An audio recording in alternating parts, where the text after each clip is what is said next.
لیلۃ القدر میں یہ دعا پڑھنا مسنون ہے، یعنی خاص طور پر ہر رات نمازوں کے درمیانی وقفے میں اٹھتے بیٹھتے کثرت سے یہ دعا پڑھیں۔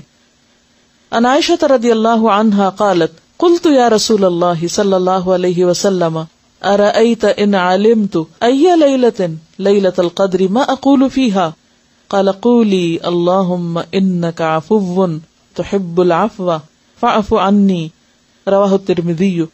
حضرت عائشہ رضی اللہ عنہا سے روایت ہے، میں نے پوچھا یا رسول اللہ صلی اللہ علیہ وسلم اگر میں شب قدر پالوں تو کون سی دعا پڑھوں؟ نبی اکرم صلی اللہ علیہ وسلم نے فرمایا کہو یا اللہ تو معاف فرمانے والا ہے، معاف کرنا پسند کرتا ہے، لہٰذا مجھے معاف فرما۔ اسے ترمذی نے روایت کیا ہے۔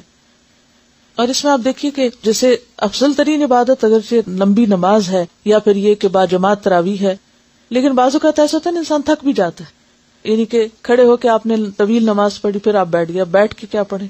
پھر آپ قرآن پڑھنا شروع کر دیں، پھر آپ کھڑے ہو کے نماز پڑھیں، اور جو ناظرہ قرآن ہے وہ نمازوں میں پڑھ لیں، اور بیٹھنے کے وقفے میں ترجمے کے ساتھ دہرا لیں، حق تلاوت ہی کریں، اور اس کے علاوہ پھر دعائیں مانگیں، ہر قسم کی دعائیں، لیکن خاص طور پر یہ دعا اللہم انک عفو تحب العفو فاعف عنی۔